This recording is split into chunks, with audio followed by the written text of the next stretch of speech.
আপনি কি জানেন অনেক সময় ভালো স্ট্র্যাটেজি থাকা সত্ত্বেও শুধুমাত্র সঠিক সময়ে ট্রেড না করার জন্য আপনার লস হয়ে যাচ্ছে ট্রেডিংয়ে? একদমই ঠিকই শুনছেন। কেননা শেয়ার বাজারে ট্রেড করতে গেলে শুধু একটি স্ট্র্যাটেজি আর ক্যাপিটাল থাকলেই হবে না।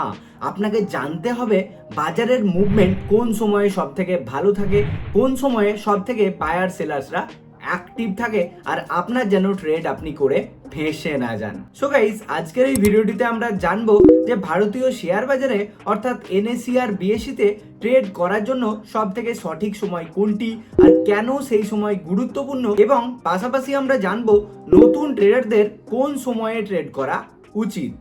তাহলে সব থেকে প্রথমে জেনে নেওয়া যাক যে বাজারের সময় কি রয়েছে, মানে ভারতীয় শেয়ার বাজার ওপেন কখন হয়, বন্ধ কখন হয়, আর এই টাইম ফ্রেমের মধ্যে আমরা ট্রেড কখন করব। তো দেখুন, ভারতীয় শেয়ার বাজার সকাল 9টা 15 মিনিটে ওপেন হয় এবং বন্ধ হয় বিকেল 3টে 30 মিনিটে। কিন্তু ভারতীয় শেয়ার বাজারের এই যে 9টা 15 মিনিট থেকে 3টে 30 মিনিট খোলা থাকে, তাহলে পুরো সময় কি মার্কেট একইভাবেই চলাফেরা করে? একদমই নয়। কখনো হয়তো অনেক আপ যায়, কখনো হয়তো অনেক ডাউন যায়, আবার কখনো সাইডওয়েজ চলতে থাকে, তাই না? যার কারণে দিনের বিভিন্ন সময় বাজারের আচরণ অনেকটাই বদলে যায়, আর প্রতিটি সময়ের সুবিধা আর ঝুঁকি বোঝা আমাদের জন্য অত্যন্ত জরুরি। তো প্রথমেই আমরা এই সেশনগুলিকে ভাগ করেছি 3 ভাগে। কি কি না, ফার্স্ট সেশন বা প্রথম সেশন বা ওপেনিং সেশন আপনি বলতে পারেন, যেটাকে আমরা ধরছি সকাল 9টা 15 থেকে 9টা 30কে। ঠিক আছে, তো এই 15 মিনিটের টাইম ফ্রেম অনুযায়ী এই সময়কে সব থেকে বেশি ভলেটাইল ধরা হয়। রাইট? কেন ভলেটাইল ধরা হয়? বিকজ আগের রাতের ইন্টারন্যাশনাল মার্কেট এবং বিভিন্ন কোম্পানির নিউজ আর বড় বিনিয়োগকারীদের অর্ডারের প্রভাব কিন্তু এই সময়ে অনেক দেখা যায়। তাই এই যে টাইম ফ্রেম, মানে মার্কেট ওপেন হয়, তারপরে যে আধ ঘন্টা বা 15 মিনিট মার্কেট চলে, এই টাইম ফ্রেমে মার্কেট কিন্তু হিউজ ভলেটাইল হয়, যার কারণে দ্রুত ওঠানামা করে। তাই যারা একদমই বিগিনার্স ট্রেডার, আমি বলবো এই 9টা 15 থেকে 9টা 30-এর টাইম ফ্রেমকে একদমই ইগনোর করা। কেননা ফাস্ট মুভমেন্ট হওয়ার কারণে আমাদের তাড়াতাড়ি এসএল হিট হয়ে যেতে পারে। তাই আপনি যদি নতুন ট্রেডার হন, এই সময়ে ট্রেডে ঝাঁপ দেওয়ার বদলে বাজারকে অবজার্ভ করাই বেটার অপশন হবে আপনার জন্য। বাট আপনি যদি একজন এক্সপিরিয়েন্স ট্রেডার এবং ভালো সুযোগ খুঁজতে পারেন, তাহলে কিন্তু এই সময়টা তুলনামূলকভাবে আপনার জন্য একটি বেটার অপশন হতে পারে। বাট স্টপ লস মেনটেন করে চলতে হবে। ঠিক আছে, তাহলে ফার্স্ট টাইম ফ্রেম হলো 9:15 to 9:30 AM। ঠিক আছে, তো এরপরে সবচেয়ে যদি ভালো সময়ের কথা আমরা বলি, তাহলে হচ্ছে 9:30 AM to 11:30 AM। এই যে 9:30 থেকে 11:30 টাইম ফ্রেম, মানে হচ্ছে আমি চার্টের মধ্যে যদি দেখাই আপনাদের, তাহলে এই যে 9:30 থেকে আমরা 11:30 যে টাইম ফ্রেম দেখতে পাই, মানে এই টাইম ফ্রেমটাতে আমরা কিন্তু মার্কেটে ট্রেড করার কথা ভাবতে পারি। ঠিক আছে, এই যে 9:30 থেকে 11:30, একটু খাতায় নোট করবেন আপনারা। কেননা এটি হচ্ছে অনেক ট্রেডারদের কাছে দিনের সবচেয়ে ভালো ট্রেডিংয়ের টাইম বলে পরিচিত। কেন? বিকজ বাজারের প্রাথমিক অস্থিরতা কিছুটা কমে যায়, মানে প্রথম 15 মিনিটে, মার্কেট খোলার প্রথম 15 মিনিটে যে আমরা ভলেটালিটি দেখতে পাই, সেটা কিন্তু অনেকটা হলেও স্টেবল হয়ে যায় এই টাইমে। আর ট্রেন্ড তুলনামূলকভাবে আপনার কাছে ক্লিয়ার হতে শুরু করে, মানে মার্কেট কোন দিকে যাবে সেটা কিন্তু আপনি অনেকটাই ক্লিয়ারলি বুঝতে পারবেন। ঠিক আছে, আর কেনা বেচার পরিমাণ বা ভলিউম ভালো থাকে। বিকজ আগের দিনের মার্কেট থেকে যে 15 মিনিটে আপনি ভলিউম দেখতে পাচ্ছেন, সেটা কিন্তু একজন সাধারণ মানে ট্রেডার্সদের ক্ষেত্রে বা নতুন ট্রেডার্স যারা, তাদের কাছে কিন্তু অনেকটা কনফিউশন হতে পারে। বাট তারপরে যে বায়ার সেলার্সদের আপনি বাই সেলের ভলিউম দেখতে পাবেন, সেটা আপনার জন্য বেটার অপশন হবে। ঠিক আছে, আর চার্টে অনেক সময় পরিষ্কার সেট আপ আপনি আপনার স্ট্র্যাটেজি অনুযায়ী দেখতে পেতে পারেন। আর পার্সোনালি বলছি, আমি নিজেও এই 9:30 থেকে 11:30 টাইম ফ্রেমকেই আমার ট্রেডিংয়ের স্টাইল হিসেবে আমি ধরে থাকি এবং ট্রেড প্ল্যান করি। ঠিক আছে, তো আমি তো বলবো যে আপনি যদি ইন্ট্রাডে ট্রেডিং করেন, তাহলে আপনার জন্য 9:30 থেকে 11:30 এই যে টাইম ফ্রেম রয়েছে, এটা আপনার জন্য সব থেকে সঠিক সময় হতে পারে। ঠিক আছে, তারপরে হচ্ছে আমাদের থার্ড সেশন। কখন না, দুপুরের সেশন, যেটাকে আমরা মিড ডে সেশন হিসেবেও ধরতে পারি। কখন না, সেটা হচ্ছে যে 11:30টার পর, মানে হচ্ছে 11:30টা থেকে আপনি ধরতে পারেন 2টো অবধি। ঠিক আছে, 2টো অবধি আপনি কিন্তু ধরতে পারেন। এই যে 11:30টা থেকে আপনি 2টো অবধি কিন্তু ধরতে পারেন। এই যে টাইম ফ্রেম, এটা মানে হিউজ পসিবিলিটি থাকে যে মার্কেট সাইডওয়েজ থাকবে।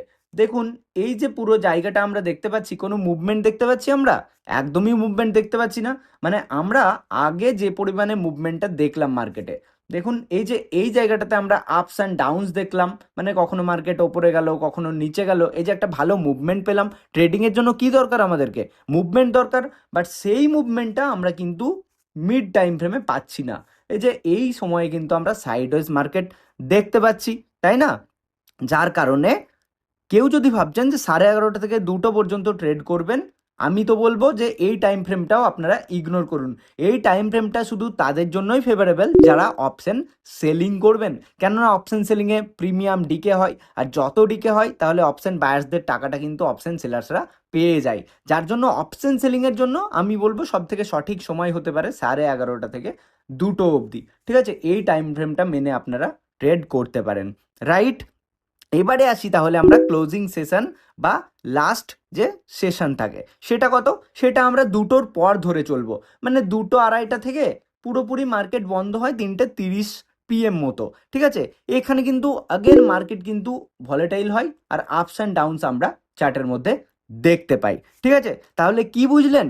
এতটা অবধি আমরা কি বুঝতে পারলাম? মার্কেটের আচরণ বুঝতে পারলাম। একদমই গাইস, কি আচরণ না, ভালো করে বুঝে নিন। দেখুন মার্কেটের আচরণ হচ্ছে প্রথম 15 মিনিট আপনি ছেড়ে দেবেন, তারপরে 9:30 থেকে 11:30 অবধি আপনি কিন্তু মার্কেটকে অনেক আপস অ্যান্ড ডাউনস দেখতে পাবেন। ঠিক আছে, তাহলে এই যে টাইম ফ্রেম আমরা দেখছি 11:30 অবধি, এই টাইম ফ্রেমে আপনি ট্রেড করার ট্রাই করবেন, রাইট? তারপরে মার্কেট যে মোটামুটি 11:30 থেকে 2টো অবধি মার্কেট কিন্তু অনেকটাই সাইডওয়েজ থাকে। এই জায়গাটাতে আপনি ইগনোর করে দিন মার্কেটে ট্রেড করা থেকে। আবার আপনি কিন্তু 2টোর পর যদি মনে হয় আপনার স্ট্র্যাটেজি অনুযায়ী সেট আপ হচ্ছে, তাহলেই কিন্তু ট্রেড করুন। কেন 2টোর পর কিন্তু আগেন আমরা একটা মুভমেন্ট মার্কেটের মধ্যে দেখতে পাই। দেখুন আমরা এক্সাম্পল দেখছি, একটা দেখলাম, আবার আমরা আগের দিনের এক্সাম্পল দিচ্ছি। দেখুন এটা 9 তারিখের মার্কেট, তাই না? মার্কেট ওপেন হলো, প্রথম 15 মিনিটে আমরা ট্রেড করব না যদি আমরা বিগিনার্স হই, রাইট? তারপরে দেখুন কি হয়েছে না, আমরা সিম্পলি বুঝতে পারছি মার্কেট কিন্তু অনেক আপস অ্যান্ড ডাউনস হয়েছে। কটা অবধি? দেখুন সকাল 9:15 থেকে মার্কেট ওপেন হয়ে যে 11:30 অবধি, মানে এই জায়গাটাতে আমরা কিন্তু মার্কেটের মধ্যে একটা মুভমেন্ট দেখতে পাচ্ছি। বাট 11:30 থেকে আমরা যদি 2টোর মধ্যে দেখি মার্কেটকে, কি দেখছি? আগেন মার্কেট সাইডওয়েজ হয়ে গেছে। মানে এটা ছিল ট্রেন্ডিং মার্কেট, এটা হচ্ছে সাইডওয়েজ মার্কেট, আর আবার 2টোর পর দেখুন মার্কেট কিন্তু আগেন ট্রেন্ডিং হয়ে গেছে, তাই না? তাহলে বোঝার মানে হচ্ছে এটাই যে আপনি হয় নট মানে মার্কেট ওপেন হওয়ার পর থেকে 11:30 অবধি ট্রেড করুন, আর নইলে আপনি 2টোর পর একটু ট্রেড প্ল্যান করতে পারেন। এই যে মিডিল যে সেশন রয়েছে, মিড ডে সেশন, মানে 11:30 থেকে 2টো 2:30 অবধি, এই টাইম ফ্রেমটাকে আপনি মাস্ট ইগনোর করুন। মার্কেট দেখার আপনার কোনো প্রয়োজন নেই। ঠিক আছে, এখানেই কিন্তু আমরা ভুল করে দিই। আমি অনেককে দেখি যে অনেকেই বাজারে ট্রেড নিয়ে বসে থাকেন 10টা 11টার পর, এবং সারা দিন যাবৎ মার্কেটে কিন্তু বসে থাকছেন। তাহলে কিন্তু আপনি ওভার ট্রেড করে ফেলবেন, আপনি রিভেন্স ট্রেড করে ফেলবেন। ঠিক আছে, এরকম করলে কিন্তু হবে না, তাই না? যার কারণে আমরা বলবো যে হয় আপনি ওপেনিং সেশনে ট্রেড করুন, বা আপনি ক্লোজিং সেশনে ট্রেড করার কথা ভাবতে পারেন। বাট আমি বলবো সব থেকে ভালো হয় ওপেনিং সেশনে। কেননা এখানে আমরা বায়ার সেলার্সদেরকে দেখতে পাই, লিকুইডিটি পাই, ভলিউম পাই ভালো মতো, এবং ট্রেন্ডিং মার্কেট পাই, রাইট? আমরা যদি আরও এক্সাম্পল দেখি, দেখুন আপনি বুঝতেই পারবেন যে প্রতিবার আমরা মার্কেট আমাদেরকে কি ইন্ডিকেট করছে। মার্কেট বলছে প্রথমে যে 11:30 অবধি আমরা কিন্তু একটা ট্রেন্ডিং মার্কেট দেখি, তারপরে কিন্তু অনেক সাইডওয়েজ মার্কেট দেখতে পাই, তারপরে দেখুন আগেন আমরা ট্রেন্ডিং মার্কেট দেখতে পাই। ঠিক আছে, তো এটা কি প্রত্যেক দিন হয়? প্রত্যেক দিন কিন্তু হয় না, বাট আপনি 60-70% ডেজেই কিন্তু দেখতে পাবেন মার্কেট এইভাবেই চলছে। তো আমরা যদি কোনো মানে এক্সাম্পল দিই কোনো স্টকের ওপরে, সো দেখুন স্টকের ওপরেও যদি আমরা দেখি, আপনি যদি স্টকে ট্রেড করছেন তাহলেও দেখবেন খুব সুন্দরভাবে মার্কেটের বিহেভিয়ার আপনি বুঝতে পারবেন। প্রথমে দেখুন আমরা কি দেখতে পাচ্ছি, মার্কেট কিন্তু ট্রেন্ডিংয়ে আছে। তারপরে পুরোটা দিন দেখুন আপনি 2টো অবধি কিন্তু মার্কেটের কোনো মুভমেন্ট নেই, জাস্ট অল্প মানে স্পেসেই কিন্তু চলছে। আগেন আমরা লাস্টের দিকে দেখতে পাচ্ছি একটা ট্রেন্ডিং মার্কেট। আমরা যদি আরও আগে চলে আসি, দেখুন এটা তো আমি বলছি না, এটা আমাদের সার্ভে বলছে কি না, প্রথমে কিন্তু আমরা দেখতে পাচ্ছি 11টা 11:30 অবধি মার্কেটকে ট্রেন্ডিংয়ে থাকতে, তারপরে কিন্তু মার্কেটে কোনো মুভমেন্ট থাকছে না, আর লাস্টের দিকে কিন্তু আবার মার্কেট হয় ওপর দিকে চলে যাচ্ছে আর নইলে নিচের দিকে চলে যাচ্ছে, মানে ট্রেন্ডিং মার্কেট হচ্ছে। ঠিক আছে, তো আমি বারে বারে বলবো যে মার্কেট ওপেন হওয়ার 15 মিনিট আপনি ছেড়ে দিন, তারপরে 9:30 থেকে 11:30 অবধি আপনি ট্রেড প্ল্যান করার চেষ্টা করবেন। এই টাইম ফ্রেমটা নতুন ট্রেডার্সদের জন্য সব থেকে পারফেক্ট টাইম ফ্রেম। ঠিক আছে, আশা করছি আপনারা বুঝতে পেরেছেন, কিন্তু আপনাদেরকে এটাও মাথায় রাখতে হবে যে সব সময় কিন্তু প্রত্যেকটা দিন মার্কেট একইভাবে চলে না, রাইট? যার জন্য আপনাকে ডিসিপ্লিন হয়ে ট্রেড করতে হবে, স্টপ লস মেনটেন করে ট্রেড করতে হবে। আশা করছি আপনারা ভারতীয় শেয়ার বাজারের টাইম ফ্রেম বুঝতে পেরেছেন এবং ভারতীয় শেয়ার বাজারের বিহেভিয়ার বুঝে গেছেন, আর কখন কোন সময়ে ট্রেড করতে মানে ট্রেড আমাদের করা উচিত সেটাও হয়তো বুঝে গেছেন। সো ভিডিওটি যদি ভালো লাগে, নতুন কিছু যদি শেখাতে পেরেছি, তাহলে অবশ্যই লাইক করে হাইপ করে দিন, আর চ্যানেলে যদি নতুন হন অবশ্যই চ্যানেলটিকে সাবস্ক্রাইব করে পাশে থাকা বেল আইকনটিতে প্রেস করে দিন। চলুন দেখা হচ্ছে পরবর্তী ভিডিওতে। সবাই ভালো থাকবেন, সুস্থ থাকবেন, ধন্যবাদ।